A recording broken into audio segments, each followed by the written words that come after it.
Latest updates ఎప్పటికప్పుడు పొందడానికి Big TV WhatsApp channel follow అవ్వండి. లింక్ డిస్క్రిప్షన్ లో ఉంది. నమస్తే, వెల్కమ్ టు ఆకాశరామన్న. నేను మౌనిష. దేశవ్యాప్తంగా పలు రాష్ట్రాల్లో తెలుగు ఓటర్లు గణనీయంగా కనిపిస్తారు. ముఖ్యంగా దక్షిణాదిన వివిధ రాష్ట్రాల్లోని పలు సెగ్మెంట్లలో ప్రభావితం చేసే స్థాయిలో ఉన్నారు. అటు చూస్తే తెలుగు రాష్ట్రాల్లో విపరీతమైన ఫ్యాన్ ఫాలోయింగ్ ఉన్న పవన్ కళ్యాణ్కి భాషారహితంగా అభిమానులకు కొదవలేదు. ఆ క్రమంలో బీజేపీ జనసేన అధ్యక్షుడిని తన ట్రంప్ కార్డుగా మార్చుకుంటుందా? సనాతన ధర్మ సూత్రాలతో దేశవ్యాప్తంగా ఫోకస్ అవుతున్న జనసేనాని ఎన్డీఏ కూటమికి స్టార్ క్యాంపెయిన్ కానున్నారా? మొన్న తెలంగాణ, నిన్న ఆంధ్రప్రదేశ్లో పవర్ చూపించి మహారాష్ట్ర ప్రచారంలో సత్తా చాటుకున్న AP deputy CM next target ఏంటి?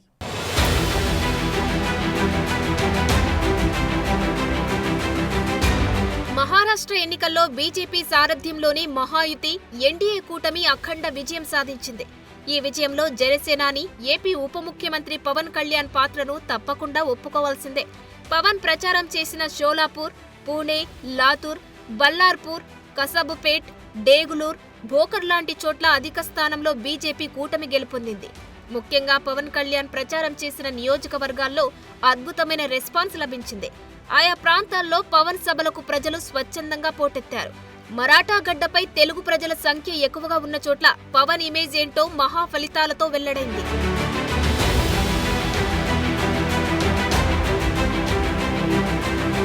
ఆంధ్రప్రదేశ్ ఎన్నికల్లో తన ఇమేజ్తో జనసేనకు 100% స్ట్రైక్ రేట్ సాధించి యావత్తు దేశం దృష్టిని ఆకర్షించిన పవన్ కూటమి విజయంలో కీలక పాత్ర పోషించారు.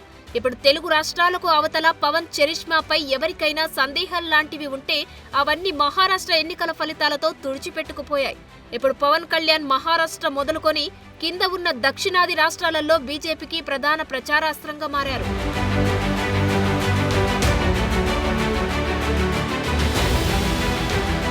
మహారాష్ట్ర మిషన్ పూర్తి కావడంతో పవన్ చరిష్మాను వాడుకొని దక్షిణాది రాష్ట్రాల్లో విస్తరించేందుకు బీజేపీ పెద్దలు రెడీ అవుతున్నట్లు చెబుతున్నారు. వారి కళ్ల ముందు ఉన్న నెక్స్ట్ బిగ్ మిషన్ తమిళనాడు. మరో ఏడాదిన్నరలో తమిళనాడు అసెంబ్లీ ఎన్నికలు జరగబోతున్నాయి. బీజేపీకి సంఘ్ పరివార్కు తమిళనాడు ఎప్పుడు కొరకని కొయ్యే. అక్కడ రాజకీయం అంతా డీఎంకే, అన్నా డీఎంకేల మధ్య నడుస్తుంటుంది.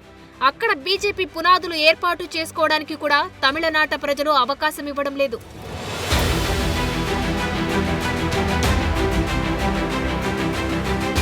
ద్రవిడ ఉద్యమాలకు పుట్టిల్లు అయిన తమిళనాడులో బీజేపీ మత ఆధారిత రాజకీయాలు చెల్లుబాటు కాలేదు.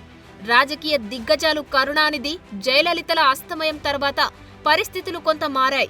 దాంతో వచ్చే ఎన్నికల్లో బీజేపీ తమిళనాడు అసెంబ్లీ ఎన్నికల్లో ప్రభావం చూపడానికి శతవిధాల ప్రయత్నిస్తోంది.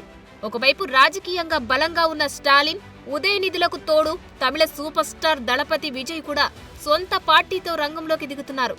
అన్నా డీఎంకేతో పొత్తుతో అసెంబ్లీ ఎన్నికలకు వెళ్లాలని బీజేపీ భావిస్తున్నా ఆ పార్టీలో స్టార్ పవర్ బీజేపీకి కనిపించడం లేదు.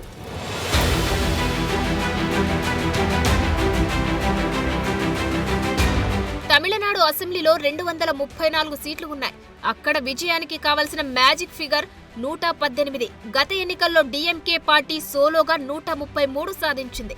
అంత బలంగా ఉన్న డీఎంకేను ఢీకొట్టడం అంత సామాన్యమైన పని కాదు. అంగా ఆర్థిక బలాలతో పాటుగా సినీ గ్లామర్ కు పెట్టింది పేరైన తమిళ రాజకీయాల్లో స్టార్ పవర్ కూడా కావాల్సిందే. ఇలాంటి తరుణంలో కాషాయ నేతలకు కనిపిస్తున్న ఏకైక ఆప్షన్ పవన్ కళ్యాణ్ మాత్రమే అంటున్నారు.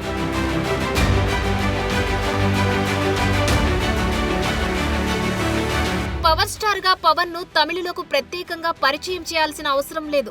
సనాతన ధర్మం బేస్ చేసుకుని పవన్ చేసిన తమిళ రాజకీయ ప్రసంగాలు, ఉదయనిధి స్టాలిన్ ను టార్గెట్ చేస్తూ ఇచ్చిన స్టేట్మెంట్లు తమిళనాట బాగా వైరల్ అయ్యాయి.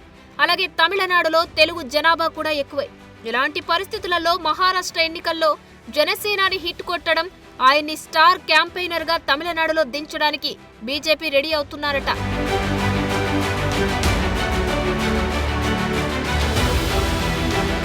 తమిళనాడుతో పాటు దక్షిణాది రాష్ట్రాల్లో బీజేపీ పాగా వేసేందుకు పవన్ కళ్యాణ్ ని సనాతన ధర్మం పేరుతో వినియోగించుకోబోతుందంటున్నారు.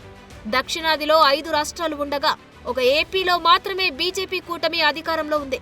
మహారాష్ట్రలో సాధించిన విజయంతో మిగిలిన చోట్ల పాగా వేసేందుకు పవన్ కళ్యాణ్ అనే ఆయుధాన్ని వినియోగించుకోబోతుందట. మొత్తం మీద పవన్ కళ్యాణ్ నేషనల్ లీడర్ గా ఫోకస్ అవుతుండడంతో జన సైనికులు సంబరాలు చేసుకుంటున్నారు.